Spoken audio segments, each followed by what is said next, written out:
오늘 제목이 심판을 이기는 능력입니다. 심판을 이기는 능력. 심판이 언제 있을까요? 심판이라는 것이. 성경에서는 안 믿는 자들은 이미 안 믿기 때문에 심판을 받았다, 이렇게 이야기를 해요. 우리는 지금 믿고 있잖아요. 그죠? 믿고 있기 때문에 지금 우리가 심판을 받은 게 아니에요. 심판은 언제 있냐면 우리가 우리의 인생이 끝나는 시점에서 심판이 있습니다. 우리가 죽는 것이, 죽음으로써 모든 것이 끝난다고 생각하면 교회를 다닐 필요가 없죠. 죽음 이후의 세상이 있다라는 걸 믿기 때문에 교회를 다니는 거예요. 우리는 죽음 이전의 삶을 보장받기 위해 교회를 다니는 게 아닙니다. 교회를 다니는 것은 우리가 하나님을 통해서 죽음 이후의 세계가 있다는 걸 알고 믿고 있기 때문에 신앙생활을 하는 거예요. 이 땅에서 복만을 위한다면 굳이 교회 안 다녀도 돼요. 이 땅에서 복 받는 거 다른 방법 굉장히 많습니다. 그런데 우리가 이 땅에서 뿐만이 아니라 죽음 이후의 세상이 있다는 걸 알기 때문에 교회를 다니는 거예요. 제가 예전에 말씀드렸습니다. 신구약 성경의 맨 처음 창세기 1, 2, 3장과 계시록 마지막 20, 21, 22장이 공통점이 있고 동일한 사건을 이야기를 하고 있다.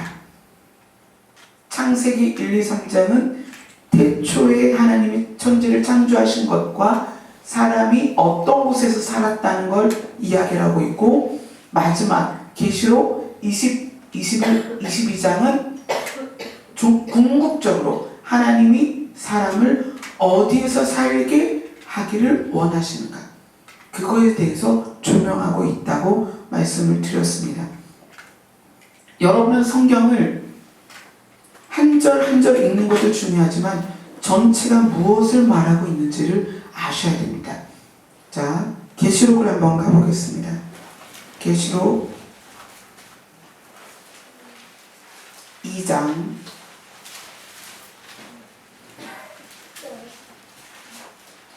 7절입니다.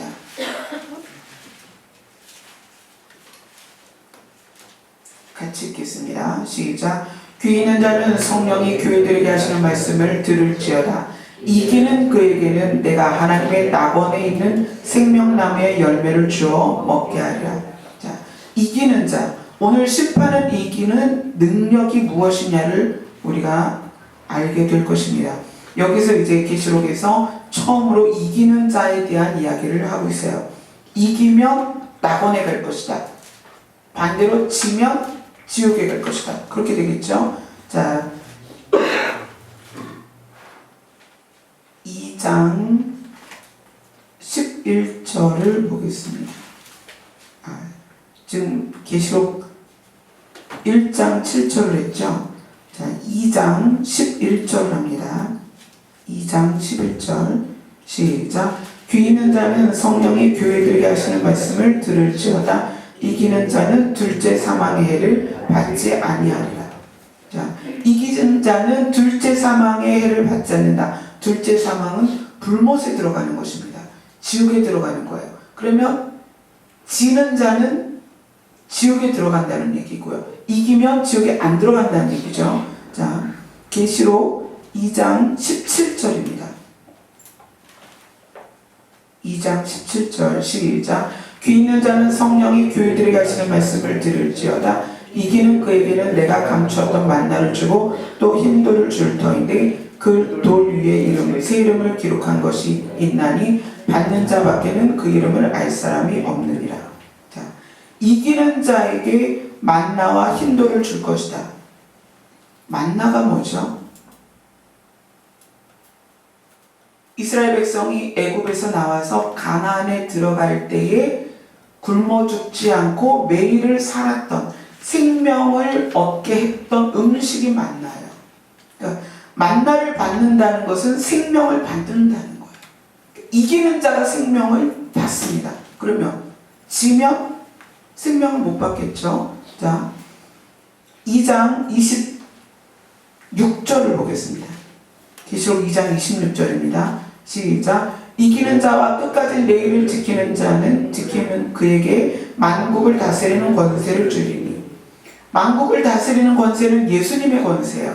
근데 예수님의 권세를 똑같이 받는다는 얘기는 예수님의 만국을 다스리는 그때에 똑같이 만국을 다스리는 능력을 받아서 그곳에 있겠다는 거예요. 지면 못 받고 이기면 받습니다. 자, 제목과 함께 이것을 기억하세요. 심판을 이기는 능력이 무엇이냐를 볼 것입니다. 3장 5절입니다. 계시록 3장 5절입니다. 시작. 이기는 자는 이와 같이 흰옷을 입을 것이요 내가 그 이름을 생명책에서 결코 지우지 아니하고 그 이름을 내 아버지 앞과 그의 천사들 앞에서 시인하리라. 이기면 생명책에서 이름을 지우지 않습니다. 지면 생명책에서 이름이 지워집니다. 지금 우리가 굉장히 중요한 얘기라는 거예요. 이기는 자에 대해서 지금 하고 있습니다. 계시록 3장 12절을 봅니다.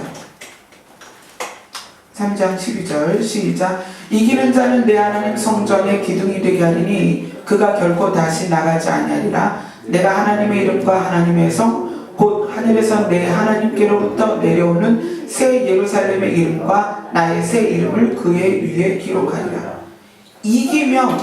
이기면 새 예루살렘 성전의 기둥이 되겠다.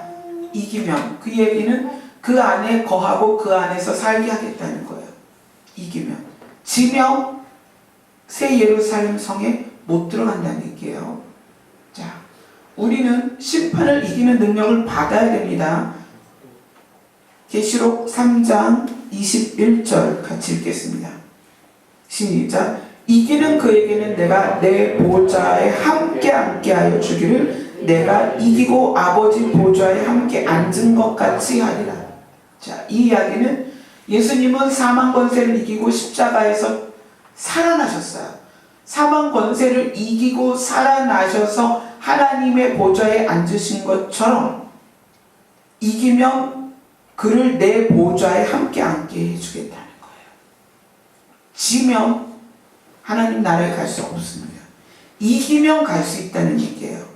자, 계시록 21장을 봅니다. 이제 계시록 21장 7절과 8절을 같이 읽습니다. 계시록 21장 7절 8절 시작. 이기는 자는 이것들을 상속으로 받으리라. 나는 그의 하나님이 되고 그는 내 아들이 되리라. 그러나 두려워하는 자들과 믿지 아니하는 자들과 흉악한 자들과 살인자들과 음행하는 자들과 점술가들과 우상 숭배자들과 거짓말하는 모든 자들은 불과 유황으로 타는 못에 던져지리니 이것이 둘째 사망이라. 아까 그랬죠? 이기는 자는 둘째 사망에 들어가지 않는다. 이기면 상속으로 하나님의 나라를 받고 이기지 못하면 하나님의 나라를 상속받지 못한다는 얘기예요. 그래서 우리는 심판을 이기는 능력을 반드시 받아야 됩니다. 이겨야 돼요. 여러분은 지금까지 신앙생활 하면서 뭘 이겨보셨습니까? 신앙생활을 하는 것과 신앙생활을 하지 않는 사람들과의 차이가 있어야 될 거 아니에요. 그죠? 내가 신앙생활을 한다면 지금 계시록에서 말하는 이기는 자에 포함이 되어 있어야 된다는 얘기예요. 뭘 이겼죠? 무엇과 싸워보셨습니까? 뭔가 싸우는 대상이 있어야 이기는 거잖아요. 뭐와 싸웠죠? 또 뭐에게 이겨보셨습니까? 우리는 지금 아직 심판을 받는 단계에 가 있지 않습니다. 그러니까 지금은 이기든 지든 여러 가지 과정을 겪는 상황이에요. 이 과정을 지나서 심판의 단계에 갔을 때에 이기는 자였느냐 이기지 못하는 자였느냐가 하나님 앞에서 명백하게 드러납니다. 꾸준히 이기는 자로 살아서 이겼을 때에는 하나님의 나라를 상속받지만 이기든 지든 이 과정을 가면서 결국 지면 하나님의 나라를 상속받을 수 없다는 얘기죠. 그래서 우리는 때로는 질 때도 있고 이길 때도 있지만 궁극적으로 마지막에는 반드시 이겨야 됩니다. 무엇과 싸워서 이겨야 되느냐? 죄와 싸워 이겨야 되는 거예요. 심판을 받는 이 기준이 뭐냐면 너는 죄인이냐 의인이냐, 또 죄의 옷을 입었느냐 의로운 행실의 옷을 입었느냐, 그거예요. 그래서 심판을 받는 건 죄에 의하여 받는 것이고 심판에서 구원을 받는 건 의의 옷을 입었을 때입니다. 그 결과가 성경에서 계시록에서 뭐라고 얘기하냐면 심판을 받아서 죄에 의하여 가는 곳은 불못이고 심판에 의하여 이 사람은 의의 옷을 입었다, 의의 옷으로 입은 것으로 판명이 되며 새하늘과 새 땅에 들어가는 거예요. 그럼 죄를 이기고 의의 옷을 입는 비결이 뭐냐는 거예요. 심판을 이기는 능력.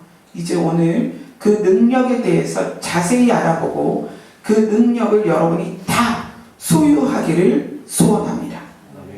자, 오늘 본문으로 갑니다. 베드로전서. 베드로전서 4장 7절과 8절입니다. 같이 읽겠습니다. 베드로전서 4장 7절과 8절.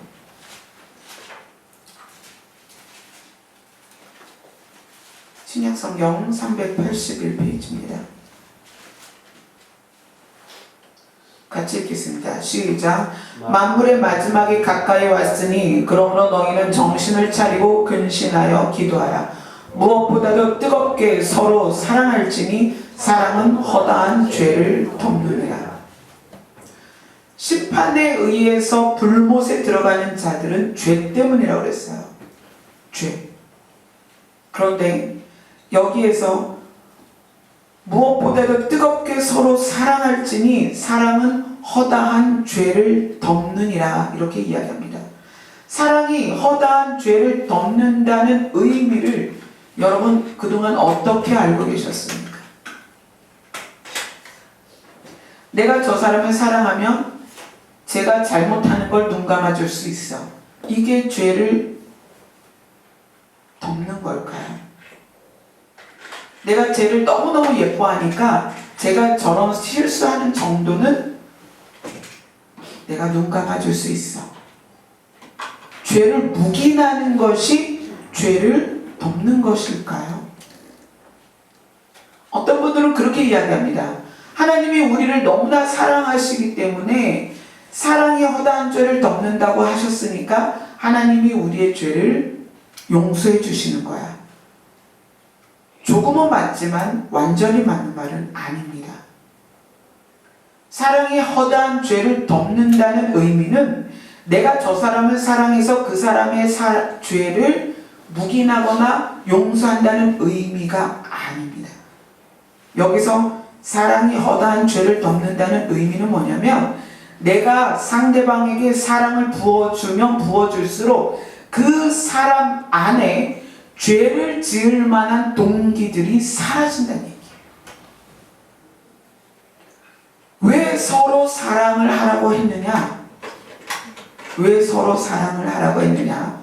내가 A라는 사람에게 사랑을 부어주면 부어줄수록 그 A라는 사람 안에 죄를 지을 수 있는 동기들, 그것이 상처가 됐든 그것이 쓴뿌리가 됐든 그것이 아픔이 됐든 죄를 지을 수밖에 없는 원인들이 녹아져 사라진다는 얘기예요. 그것이 사랑이 허다한 죄를 덮는다는 의미입니다. 예수님이 우리에게 사랑을 부어주시면 그 사랑에 인해서 그 사랑에 의해서 우리 안에서 죄를 일으킬 만한 상처들이 사라진다는 얘기예요. 죄를 일으킬 만한 악한 마음들이 사라진다는 얘기예요. 예수님의 사랑은 우리의 죄를 씻어주셨습니다. 그것으로 끝나면 우리는 또 죄를 짓습니다. 그렇지 않나요? 우리가 회개하고 죄 씻음 받고 나서 죄를 안 짓습니까? 또 짓습니다. 그럼 뭐예요? 또 회개하고 또 죄 짓고 또 회개하고 또 죄 짓고, 그게 신앙생활인가요? 아니요, 그렇지 않습니다. 그게 아니라 예수 그리스도의 사랑이 우리 안에 부은 바 돼서 우리 안에서 죄를 지을 수 있는 원인들이 사라져야 된다는 얘기예요. 우리에게 서로 사랑하라고 이야기하시는 것은 부부간에, 부모 자녀간에, 또 형제간에, 친구간에, 직장 동료간에 내가 그 사람에게 사랑을 부어줬을 때, 내가 그 사람을 뜨겁게 사랑했을 때 그 사람 안에 죄를 지을 수 있는 동기들이 녹아져 버린다는 얘기예요. 자녀가 말썽 부리고 사회에서 죄라고 부르는 그러한 죄를 짓는 자녀가 있습니까?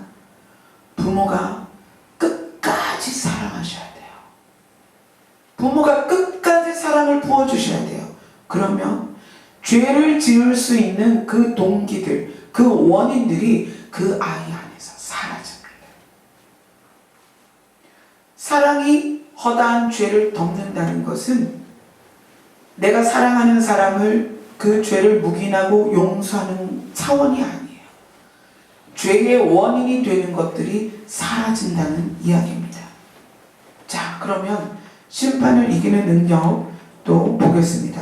자, 하나님께서는 심판을 이기는 능력을 우리에게 주셨습니다. 자, 요한복음으로 갑니다. 요한복음 16장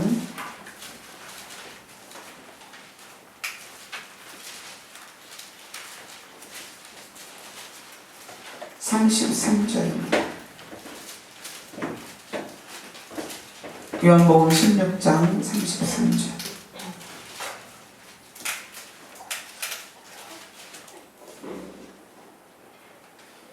같이 읽습니다. 시작.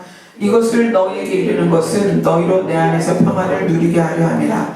세상에서는 너희가 환난을 당하나 담대하라. 내가 세상을 이기었노라. 세상이 뭐예요? 사단이 공중권세 잡고 있는 이 세상은 죄로 가득한 곳입니다. 그런데 예수님이 뭐라고 선포하시냐면 내가 세상을 이기었노라. 그래서 죄를 이기고 세상을 이기고 심판을 이기는 능력이 무엇이냐? 바로 예수 그리스도예요. 그 능력이 예수 그리스도입니다. 그러면 우리는 그 능력을 어떻게 소유할 것인가? 자, 요한복음 17장 3절을 보겠습니다.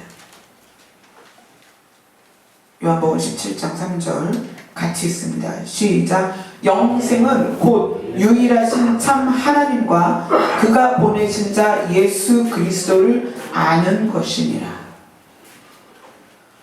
우리가 영생을 얻는 비결은 하나님과 예수님을 아는 것이다. 여러분 다 알잖아요. 알고 있는데 이기는 능력을 소유했다는 것을 내가 확신할 수 있냐는 거예요. 그러면 하나님을 아는 것, 예수를 아는 것이 무엇이냐? 그걸 정확하게 알아야죠. 자, 17장 22절에서 23절입니다.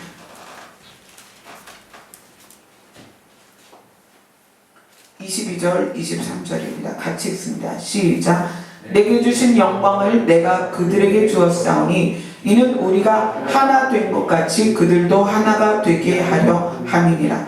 곧 내가 그들 안에 있고 아버지께서 내 안에 계시어 그들로 온전함을 이루어 하나가 되게 하려 함은 아버지께서 나를 보내신 것과 또 나를 사랑하신 같이 그들도 사랑하신 것을 세상으로 알게 하려 함이로소이다.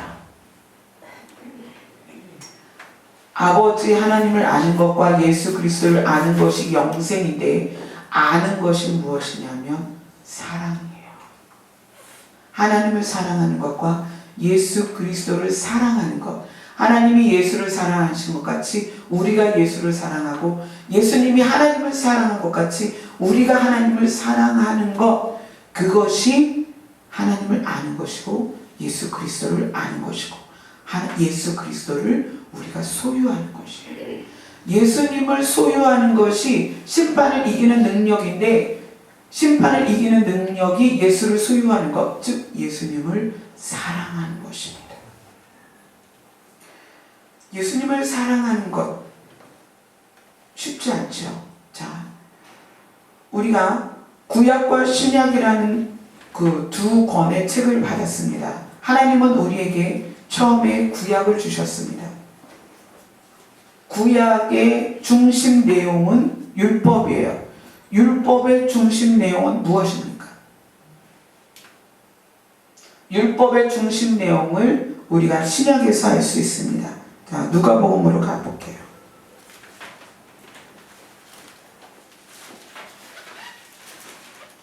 누가복음 10장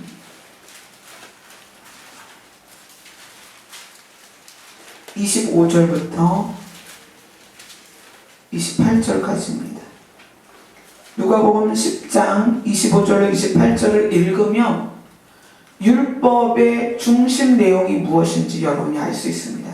율법의 중심 내용을 알아야 구약을 이해합니다. 자, 25절부터 28절까지 같이 읽습니다. 시작. 교사가 일어나 예수를 시험하려 했는데 선생님, 내가 무엇을 하여야 영생을 얻으리이까? 예수께서 이르시되 율법에 무엇이라 기록되었으며 내가 어떻게 묻냐? 대답하여 이르되 내 마음을 다하여 목숨을 다하여 힘을 다하여 뜻을 다하여 주 너의 하나님을 사랑하고 또한 내 이웃을 내 자신같이 사랑하라 하였나이다. 예수께서 이르시되 내 대답이 옳도다. 이를 행하라. 그러면 살리라 하시니. 구약의 핵심은 율법이라고 했습니다. 율법의 핵심 내용이 뭐라고 지금 율법 선생님이 얘기했어요. 하나님을 사랑하는 것, 이웃을 사랑하는 것. 율법의 핵심은 하나님을 사랑하고 이웃을 사랑하는 거예요. 이게 구약의 핵심입니다. 구약의 핵심. 그런데 이 구약을 사람들에게 주었을 때 사람들이 그것으로서 구원을 얻지 못했습니다. 그래서 하나님이 예수님을 이 땅에 보내신 거예요. 자, 왜 구약의 율법을 통해서 하나님을 사랑하고 이웃을 사랑하라는 명령을 주셨는데 사람들이 그것을 이루지 못했을까요? 사람들은 하나님을 사랑하는 것을 율법을 지키는 것으로, 규칙을 지키는 것으로, 거기에 나와 있는 명령을 지키는 것으로 다 된다라고 생각했어요. 하나님이 율법을 주신 것은 율법이 실패했다는 게 아니에요. 그게 뭐냐면 사람들은 얼마나 악한지 마음은 안 변하고 행동으로 율법만 따라하면 하나님을 사랑하고 이웃을 사랑하는 게 되는 걸로 생각을 했다는 얘기예요. 그리고 속이는 거예요. 하나님도 속이는 거예요. 율법만 지키면서 하나님을 사랑하는 척, 율법만 지키면서 사람을 사랑하는 척 했다는 얘기예요. 그래서 하나님이 보시니까 너네 율법은 다 지키는데 나를 사랑하지 않아. 또 하나님이 보시니까 뭐예요? 율법은 잘 지키는데 정말 이웃을 사랑하지 않는단 말이에요. 그래서 하나님이 율법을 덮으시고 구약을 끝내셨어요. 그리고 사랑은 이런 거야 이러고 사랑을 보이셨어요. 그게 뭐예요? 자기 아들을 이 땅에 보내셔서 우리 죄 때문에 죽게 하셨단 말이에요. 그래서 신약이 시작이 된 거예요. 자, 그래서 예수님이 뭐라고 말씀하시냐면 요한복음 13장으로 갑니다. 요한복음 13장 34절 35절. 요한복음 13장 34절 35절입니다. 같이 읽습니다. 시작. 새 계명을 너희에게 주노니 서로 사랑하라.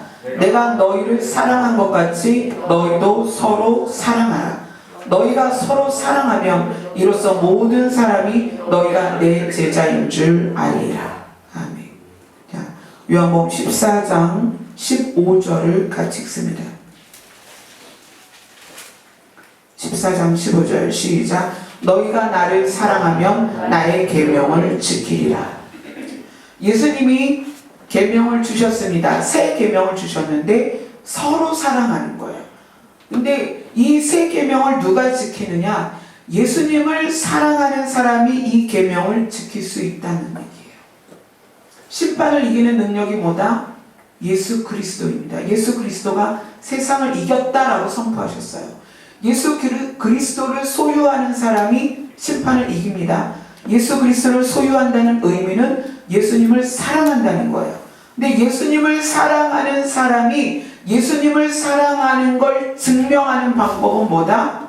예수님의 새 계명을 지키는 거다. 예수님의 새 계명이 뭐다? 서로 사랑하는 거다. 자, 그러면 왜 하나님은 서로 사랑하라, 이 서로 사랑을 이토록 강조하실까요?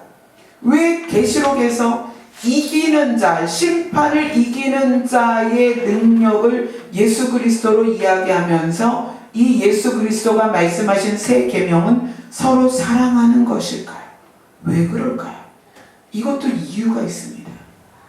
왜 서로 사랑하는 것이 심판을 이기는 능력이 될 수 있을까요? 자, 죄가 들어온 경로를 한번 생각해 봅시다. 창세기에서 하나님은 에덴을 만드셨습니다. 천사는 하나님이 부리는 종으로서 만드신 거예요.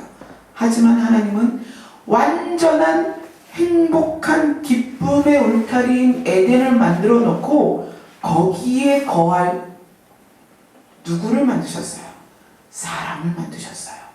그리고 그 사람을 거기에 넣으실 때에 하나님은 사람과 하나님과의 관계를 사랑의 관계로 맺으셨어요. 그래서 하나님은 자기의 모든 걸 사람에게 주셨습니다. 심지어 하나님의 영을 사람에게 넣어주셨어요. 그래서 에덴에 있던 사람이 흙으로 빚어졌어요. 동물도 흙으로 빚었습니다. 그러나 동물은 생명이 되지 않았지만 사람은 하나님의 영을 넣어서 생명이 되었어요. 그리고 우리 서로 사랑하는 사이로 살자. 이게 하나님과 사람과의 관계입니다. 죄가 들어온 경로를 가만히 보세요. 사단이 하나님이 사람을 사랑하는 것을 시기하고 지켰습니다. 그래서 가장 먼저 한 게 뭐냐면 사람에게서 하나님과의 사랑의 관계를 의심하게 합니다. 그리고 이간질을 해서 선악과를 먹게 했어요. 죄가 들어온 경로는 하나님과 사람의 관계, 사랑의 관계가 깨졌을 때입니다. 그것이 죄가 들어온 경로예요. 자, 죄가 들어온 다음엔 어떻게 되었을까요? 아담이 자기가 선악과 먹은 이유를 핑계를 댑니다. 누구에게 핑계를 대요? 하나님이 주신 저 여자가 먹게 했어요. 이러고 자기의 죄를 전가하십니다. 죄는 아주 무서운 거예요. 죄는 자기의 연약함을 고백하지 않고요, 상대방을 핑계댑니다. 그랬더니 하와가 상처를 받았어요. 얼마나 속상해요. 자기 남편이 선악과 먹은 거를 자기 탓을 한 거예요. 물론 여자 잘못이 있습니다. 그러나 손을 뻗어서 선악과 먹은 건 아담이잖아요. 전적으로 하와한테 책임을 전가시킨 거예요. 하와가 상처가 됐어요. 하와는 자기의 선택을 또 누구에게 핑계대요? 그래서 하나님은 에덴에서 아담도 하와도 뱀도 전부 벌을 내리십니다. 죄의 대가를 받게 하세요. 자, 죄의 경로, 하나님과의 관계를 끊어냅니다. 죄의 결과는 사람과 사람의 관계를 끊어버립니다. 자, 하나님이 이웃을 사랑하되 내 몸처럼 사랑하라고 한 이유가 있습니다. 제가 말씀드렸죠. 이웃의 경계는 어디부터다? 내 가족부터다. 이웃은 글로벌하게 미얀마에, 베트남에, 아마존에 거기에 있는 사람들이 이웃이 아니에요. 이웃은 바로 내 가족부터 시작입니다. 왜 하나님은 내 이웃을 내 몸처럼 사랑하라고 했을까요? 아담은 자기 몸에서 만들어진 하와를 죄가 들어오자 사랑하지 않았습니다. 이웃을 왜 내 몸처럼 사랑하라고 했는지 아시겠어요? 여기에 있는 이 모든 성도분들이 다 한 근원에서 왔다는 얘기예요. 아담에게서 출발한 하와, 그렇죠? 아담 한 사람에게서 인류가 출발한 거예요. 아담에게서 하와가 만들어졌고요. 아담과 하와에게서 가인과 아벨과 셋이 만들어졌습니다. 그들에게서 모든 인류가 출발했다는 얘기예요. 왜 이웃을 내 몸처럼 사랑해야 되느냐? 우리는 모두 한 몸에서 출발했고 하나입니다. 왜 내 몸처럼 사랑해야 되느냐? 여러분, 전혀 상관이 없는 것 같은 저 이웃집 아저씨까지도 한 근원에서 출발했기 때문이에요. 그래서 하나님은 이 지구상의 모두를 한 몸으로 보시는 것입니다. 그래서 여러분이 사람을 사랑하되 이웃을 사랑하되 내 몸처럼 사랑하라는 거예요. 하와가 아담에게서 출발했고요. 모든 인류는 아담과 하와에게서 나왔습니다. 결국 근원이 하나라는 얘기예요. 우리는 올라가면 조상은 딱 하나, 아담입니다. 그렇기 때문에 여러분이 서로 사랑해야 되는 거예요. 내 몸처럼.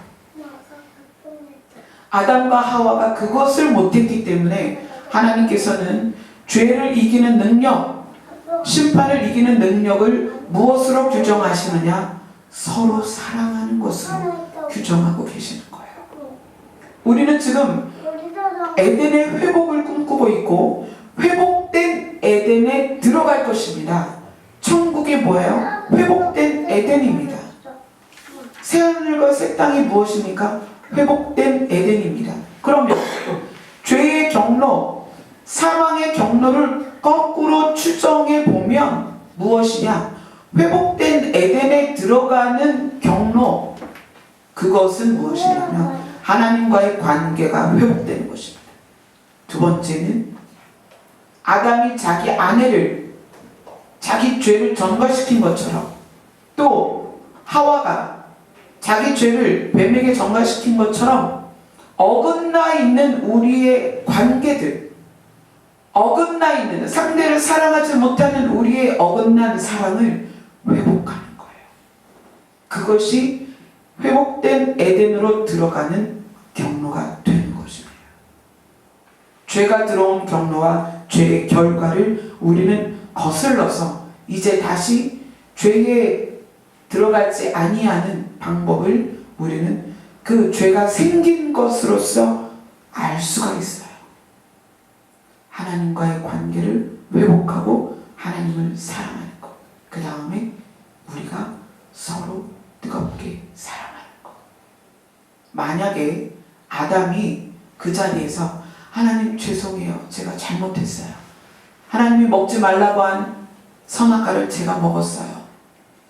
이렇게 얘기를 했다면 하와는 아니에요 하나님, 제가 잘못했어요.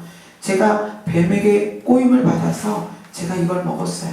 이렇게 각자의 죄를 하나님께 고하고 용서를 받았을 거예요.